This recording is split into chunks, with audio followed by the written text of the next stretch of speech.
stretch out the back of your calves. You're going to bring one foot back behind you, toes point forwards, and the other foot comes forwards.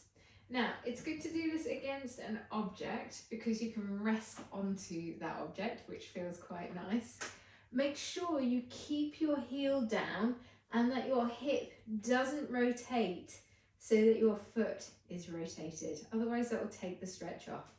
Really important to keep your foot facing forwards. Now, you can either hold this for 30 to 90 seconds, or what you can do is try and pulse this and lift up with the front of your foot. You'll barely see any movement. You can see that my toes are off the ground, and then I'm going to relax that out, and then I'm going to try and lift up through the front of my foot and the front of my shin. I can really feel the contraction in the front of my shin, and I get a stronger stretch in the back of my calf.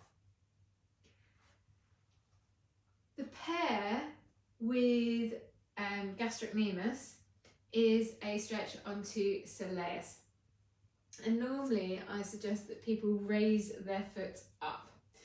However, I will start you on the ground and then I might raise you up.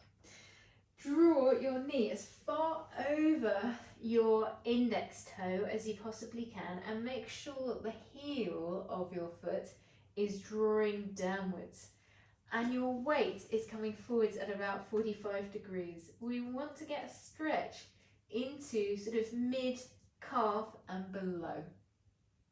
Now, some people don't feel that, at which point I suggest getting not necessarily as high as this, but I'm looking for something that's a little bit lower, and going, not much here. So normally I suggest having a lower surface, but anyway, we'll go with this as a demonstration. You're going to draw your knee as far forward as you can. It's good to have something you can hold on to, and you're going to do that little draw downwards at 45 degrees down towards the ground. And you might find that that is a little bit stronger and a better stretch for you. I do recommend having something that's probably around about this height here rather than coming all the way out here.